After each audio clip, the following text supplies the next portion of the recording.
Welcome to the Sun Mall podcast, where we interview the stars of e-commerce. Welcome to the Sun Mall podcast, where we interview the stars of e-commerce. We're really excited to have Andra Baragan today. So welcome, Thank you for Andra. having me. Thank you, Rohan. Very nice to be here.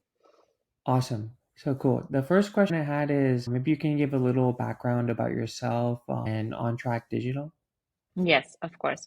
So I got started in digital marketing, I would say about 10 years ago. Funny story is I was doing all sorts of other jobs before that. So I've been in real estate, I've been in construction work, I've been in project management, all sorts of other things. But out of let's say, just a miracle, at one point I was jobless and desperate and saw an ad for a digital marketer, something like that. I wrote just a very nice cover letter and I started working with this agency in Romania, a company, and they taught me so much. I think in 3 months, I learned more than I could ever imagine, to be honest. We were doing direct response marketing. I learned all the direct response copywriting techniques and all of that. And then I got into media buying. And in 1 year, I think I was managing campaigns that were over $1 million with all the big publishers in the US. And yeah, I got into CRO actually in conversion rate optimization. As I was doing media buying, I saw, so I earned the commission actually out of the profit on the campaigns. And the problem was I felt like I sent so much traffic and it wasn't converting, and then the profit wasn't there. So I felt like there has to be something that we can do differently on the actual landing page, on the website experience, that can increase the profitability of the campaigns.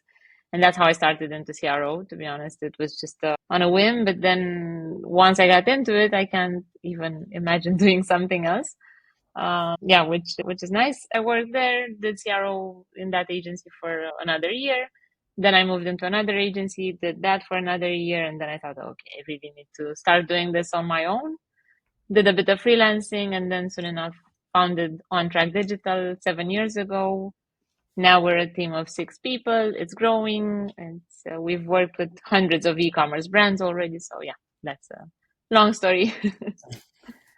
That's really awesome. So you organically got into marketing, and then once you're driving a lot of traffic to sites through marketing, you always wonder, I want that traffic hmm to convert. So that's how you got into it. Maybe you hmm can just quickly talk about a few of the customers you've worked with at OnTrack. Yes, of course. So when we got started, we would target any client, like any business, any industry. We worked a lot with SaaS back then. So when we got started, but we saw there's so much to do in e-commerce actually. When we had an e-com client, things would just go so much smoother and cooler, and we could test a lot more because with SaaS usually it's just like one get free trials or get the leads, and e-commerce is a lot more exciting because you can play around with funnels, with upsells, with all sorts of things, subscriptions, and so soon enough we got into e-commerce only. So we focused on e-com brands and DTC brands. We've worked with some amazing brands over the years, US based, Australia based, also in Europe, quite a few. Most of them are Shopify, actually Shopify Plus clients. So they're doing 7, 8 figures, 9 figures a month, a year. Now our clients, some notable ones, maybe all of them are good, but we really enjoyed working with Last Object. They're a brand here in Europe, actually. They're based in Denmark, and it was great because we scaled with them. They scaled so fast, and we were there for the entire process. So it was really nice to see how the CRO effort and work and the insights that we generate there actually helped them develop more products and more product offers. And soon enough, anyway, they built everything internally. So they started with 5, 6 people when we got started. And in a year after working to, of course, all of their efforts, not our doing, but we were there for the ride. There were already 50 people on the team and getting financing, and it was really exciting to see their process. I think they're doing amazing products anyway because they're doing good in the world. Actually, they're replacing single-use items with reusable items, which is a subject dear to my heart anyway. But yeah, it was nice to be there for the ride. But otherwise, we work with so many brands from skincare beauty, fashion, the interior design, really everything. Yeah. That's awesome. So you guys do a wide array in the e-commerce arena. Before you were doing maybe e-commerce and SaaS, but then you really focused on e-commerce. Hmm. You thought that's where you can add the most value. And I And think you not get bored. mentioned you've been along the journey for some of these brands from when they Hmm. were much smaller to how they grown. So you've kind of been able to see that, and hopefully you've added at least a little value there to help them grow throughout their journey. So for the next part, I really wanted to go talk about specific RO related topics, Hmm. and then see what your frameworks and your thoughts are here. So the first kind of area I wanted to talk about is A/B testing. Maybe you can talk Hmm. about when to use it, how to decide what to test, what not to test, and just yeah, any overall thoughts there. Yeah. Yeah. So I'd be more than happy to walk you through the process. It's a bit more complex, but I'll give you the overview, which is something anyone can take and apply in their business. Start out with the initial research. I think just randomly testing stuff because you see a competitor doing it or you see someone else is fine. It can work, but it's not a long-term strategy for sure because you don't know whether you're addressing the most important problems or not. So what we do is we start out with just defining the funnels. So seeing how users go through the website and where they abandon the most, like where are you losing the most money, the most users.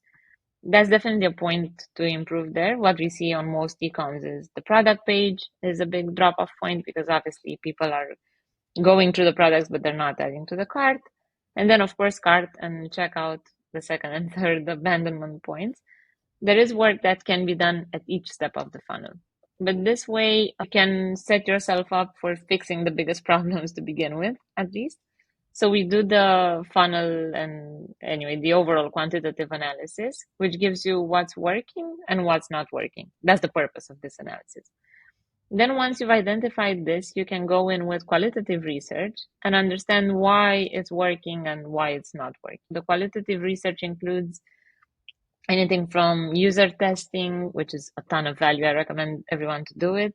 Session recordings analysis, customer surveys, site polls, so many. But the idea here is again to understand the motivations your users have, why are they there, what needs they're trying to cover, and then the objections they have, so why they're not choosing your product over another product or another competitor or another brand. Yeah, is you're trying to get in their shoes and understand, okay, this is how they perceive the website, this is how they perceive the product, and then we need to present more of this information or that or present it differently. Once you do this initial research, you should have a list of insights, let's say, of either direct fixes, so bucket those insights into stuff that just needs to be fixed directly. If you see elements overlapping, there's no point in A/B testing not having elements overlapping. That's just common sense. Just fix that. Then, if you want to add a shoppable video widget on the product page, I would recommend A/B testing that because you don't know the impact. It might help you get more of that product, but it might actually slow down everything, the website, whatnot. There are many consequences. So that I would A/B test. So then you have the initial research, you get the insights, bucket them into stuff that just needs to be fixed, get that out of the way directly, and then the rest get A/B tested. You can get into prioritizing the A/B tests as well based on there are several frameworks that you can use, but the main idea behind them is making sure that you test the ideas that have the highest potential impact and require the lowest effort. That's how you want to do it, just to be able to get started in CRO no matter the size. Because conversion optimization is for any brand. It's not just, you don't need to have a million sales per month. Ideally, if you have those, obviously you can test a lot.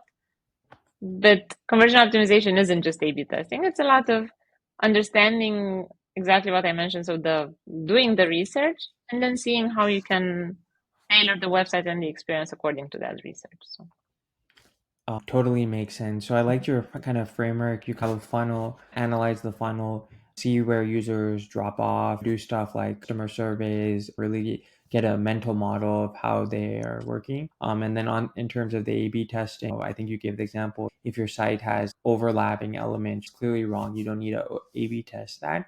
Mhm. But for bigger launches, shoppable video, there it's a complex decision, right? It's not just having the video. It's is it a distraction? Does it load? Does slow the Exactly. site down? But when stuff has this multifaceted part, having that testing it is always a good option.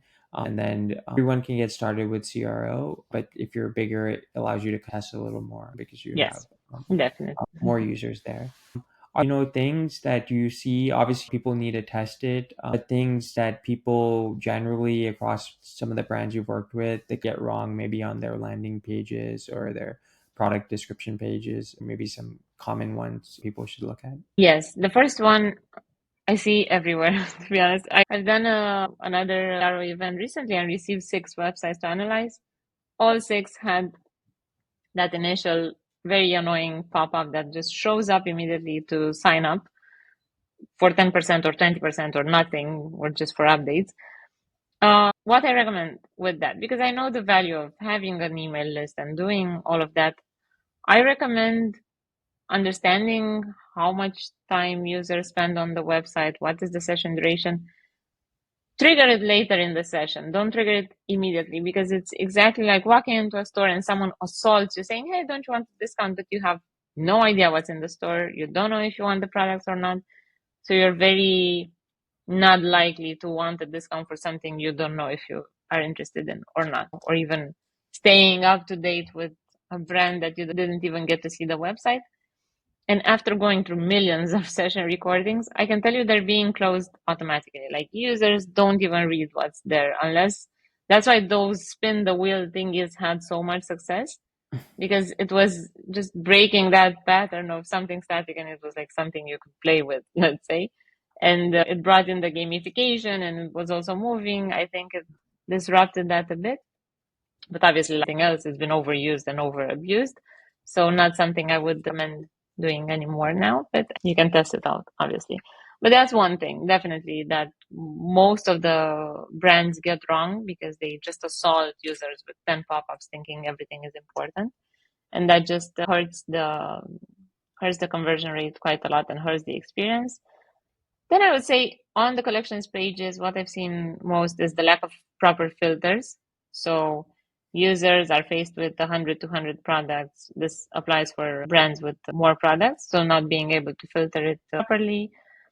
On the product pages, having the product description hidden, I don't know where, benefits that are not visible. It's like either big blocks of text, which again nobody reads because nobody reads anymore anyway. So try to transform those texts into visual elements, icons, very short animated clips like GIFs. Anything you can, again, test it out. I don't have the formula for the perfect product page, but the big blocks of text work in very few cases. So it's just if the product that you're selling is addressed to someone that's very interested in reading, that will work. Otherwise, it's going to get overlooked. And the problem is a lot of important information that helps convert is there. So that's what I would say. And then probably on the cart is what I've seen more and more of is, again, assaulting users with 5 upsells that they don't even know what to focus on. They're just trying to review their orders. So I would keep cross sells and upsells to one. Like, just have a section. Make sure you tailor the product as well as possible to what they have in the cart already. But again, something to test. But I would recommend cleaning things up a bit and not assaulting users. Totally makes sense. I think you gave a lot of practical advice from like cards they're already checking out or they already have stuff in the card. Don't put 10 different options for the Yes. product pages. People or the people don't really read that much. So really trying to highlight couple key points there for the collection pages, organizing it in a really good manner. So a lot of different good tips there. So I think one of the key things you were mentioning throughout this advice is you really want to check out and test everything. What are some of the key metrics you think brands, when they're testing these things out, should be looking at, and just general metrics they should be looking at in general? Yes, that's a very good question because I see most of the brands, let's say, and most of the stakeholders, they're always interested in the final conversion rate, like the sales conversion rate. That's the number one metric. But when we start a conversion optimization program with any brand that we're onboarding, we're actually starting from their business objectives. And that should translate throughout the entire optimization project because not all brands, so some brands focus on new customer acquisition. Some brands want to focus on increasing their subscription take rate, so the number of subscribers, average order value, in order for them to be able to scale with ads. And the business objectives can be different, meaning the metrics you follow should be different. And also, if you're running a test on the homepage, let's say, it's kind of unlikely for it to do something on the homepage and then translate all the way to the final checkout page. Each page in the funnel has a purpose. The home page, it has a purpose to take you further into the collections pages, definitely, or the product page directly. But typically, it's like home page, collections pages, product page, cart, and checkout. And then every page is destined to take you one step further in the funnel. Of course, they all add up, and you can add the I don't know, reviews on the homepage or testimonials that build user trust, and then okay, that stays with them, and they're more convinced to make the order, to buy the product.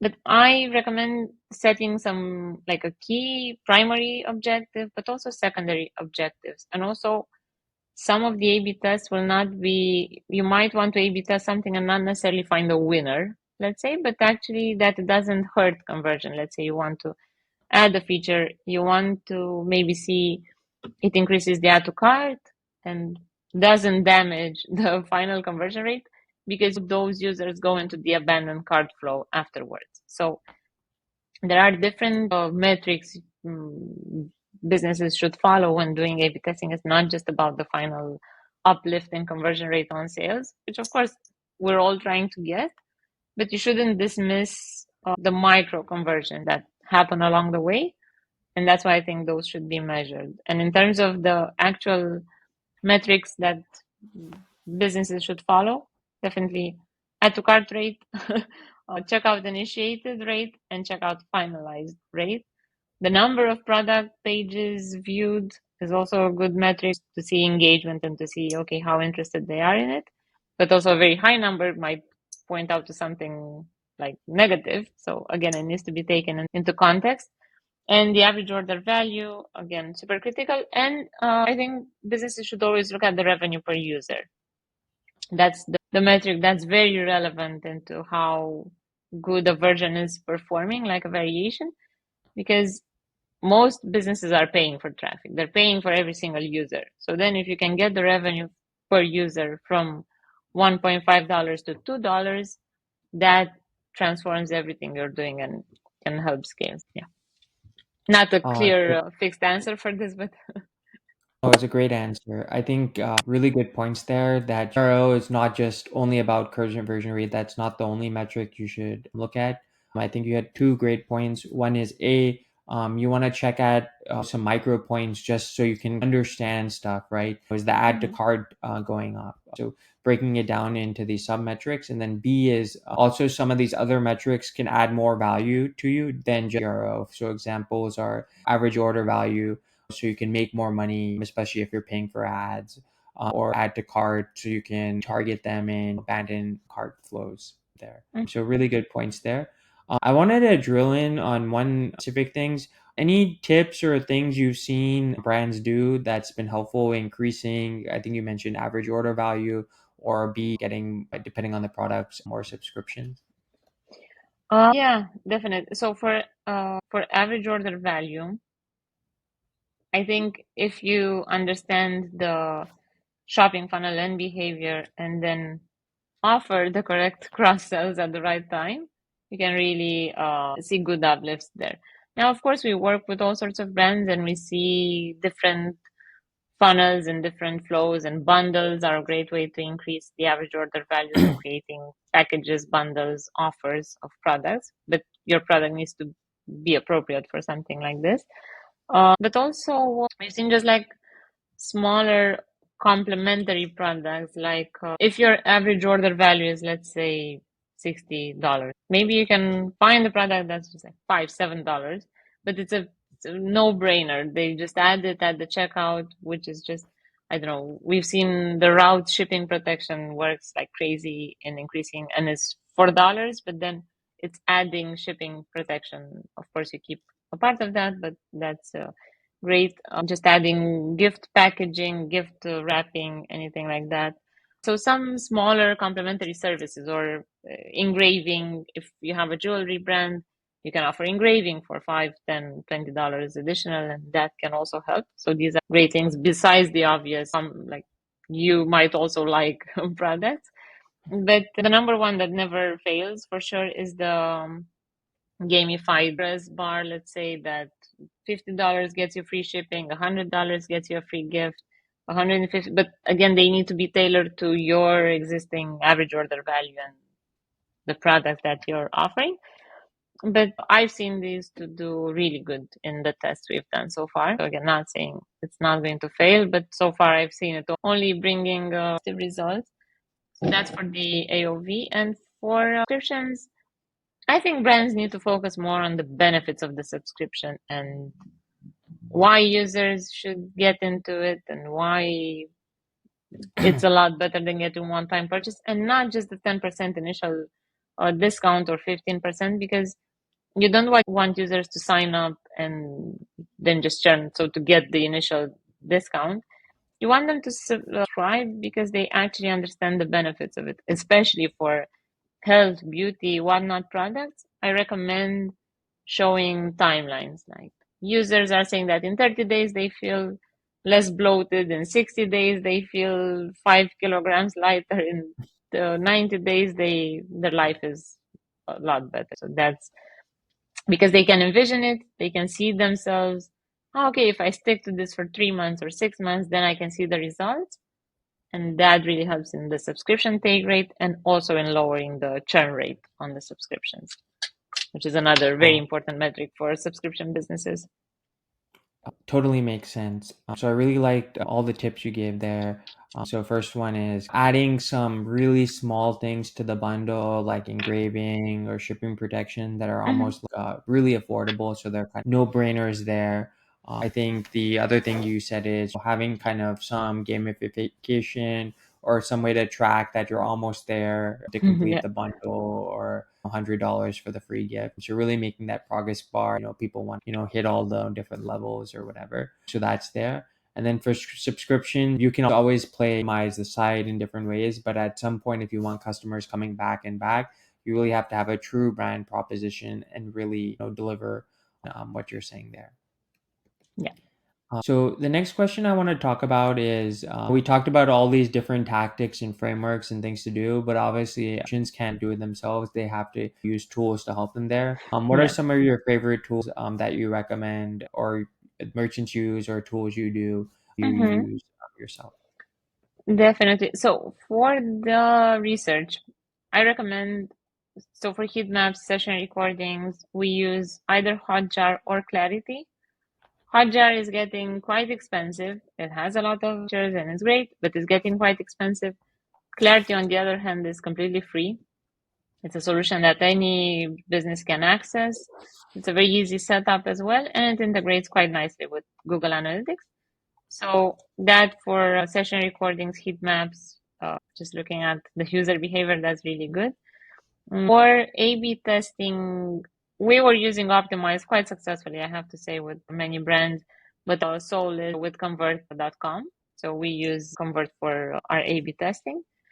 We recommend them. They also have a really affordable plan now for starters, so like starting up businesses. Again, not affiliated with this product. I'm just sharing what we use.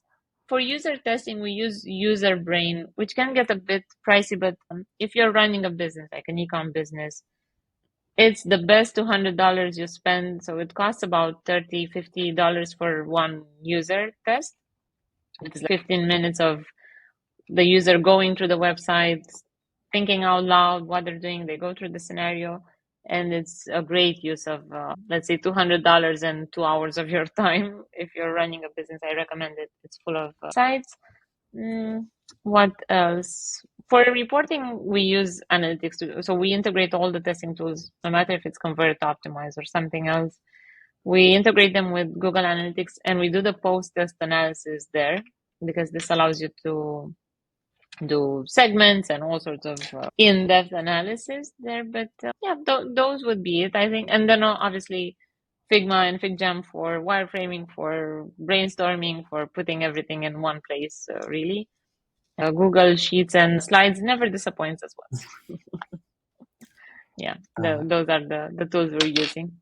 That's awesome. So you guys have tools to organize yourself, Google Slides, Figma, FigJam. You have tools such as Clarity or heat maps where you just watch what the user is doing. And then Mm-hmm. also, I think you mentioned user brain. So actually having a user talk out loud, what are they thinking? So you get some, maybe not as many recordings as the heat map, but you get to really understand the user there. Cool. The next question is this one can be CRO or just in general, you've been working with a lot of brands. Any kind of things you've seen that the good brands, or not good brands, but brands that have been successful, certain things they've been doing well?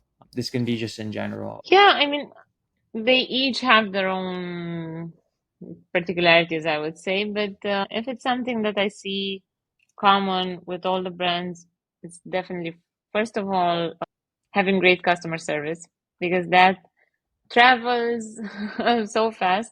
If clients have a bad experience and then they have to reach out to your customer service and they have a bad experience there, bad news will always travel a lot faster than good news, and bad reviews will always. So make sure that users get a great experience, even if you're starting out, even if it's just your first order. It really helps. And this is not related to CRO necessarily as much as offering a good experience to the clients and to the users, to the customers, let's say. But then in terms of the website experience, I would say having a simple, intuitive website. Don't reinvent everything and move buttons in crazy places, because that's creative, but it doesn't actually help. Users like familiar interactions and behaviors, and I will stick to that. But also that, and again, I keep repeating this, but it's understanding what your users want. Why are they there? How they're trying to improve their life? Because no matter what you're selling, it is a matter of, I want to look better. I want to feel better. I need a better chair for my office. I need anything. It's something that it's a need they're trying to cover. So if you understand that need and then present your product or offering in such a way that that's obvious, that's the solution to it, I think that's something that the businesses that are succeeding, that's what they're doing. They're really understanding their customer, they're listening to the customer, and then they're using that information to tailor the experience there. And also, speaking of tailoring, I think brands need to start offering more personalized experiences. Like the users and the digital e-com consumers, let's say, they're looking to replicate as much of the in-store experience as possible in the website experience. So virtual try-ons, augmented reality, all of this, they're the new things I think brands need to focus on, because again, we're more and more disconnected from real life, let's say, and the more you can replicate that and have a personalized experience that users feel like, this is exactly for me and exactly what I'm looking for. I think those are really, yeah, standing out right now. Otherwise, obviously, just have a intuitive, nice website with good products, with decent prices. That's just common sense. But I think these are the things that are elevating businesses and the experience.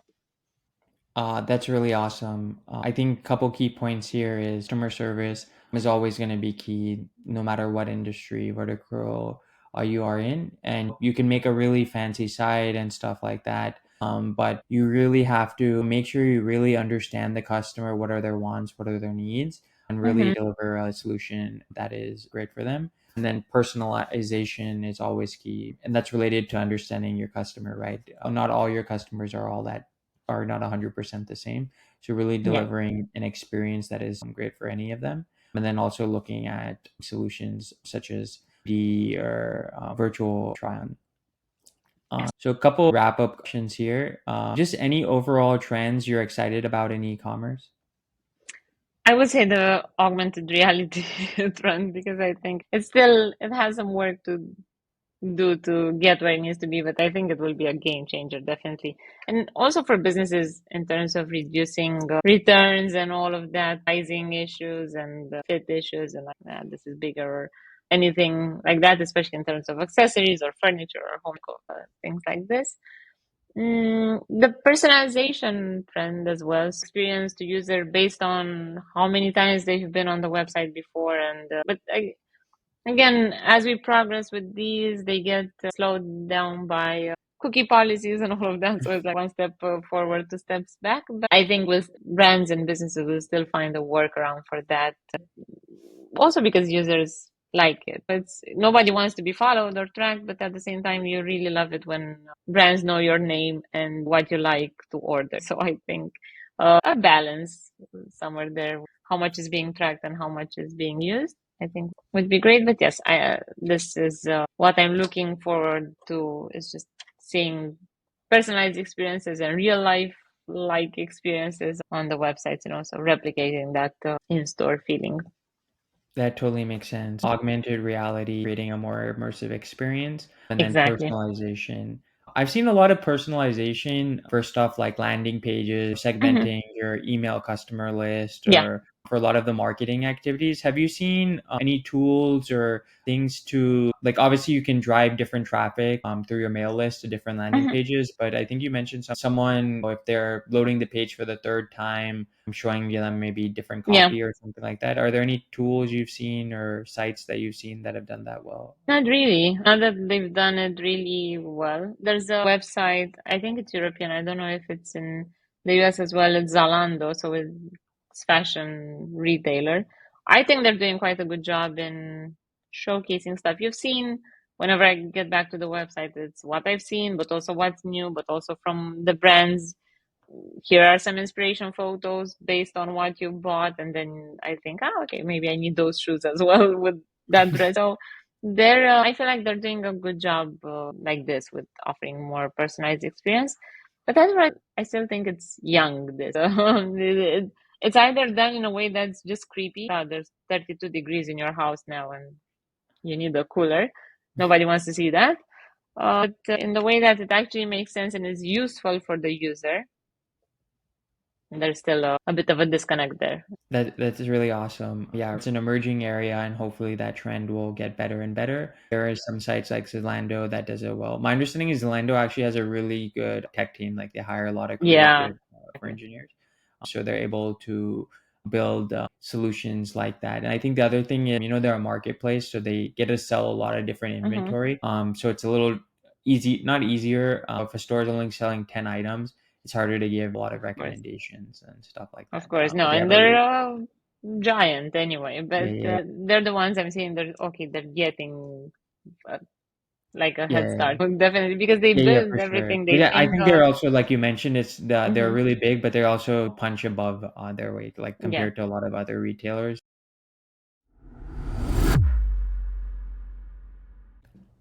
Thanks for listening to this episode of the Sun Mall podcast. Please make sure to subscribe.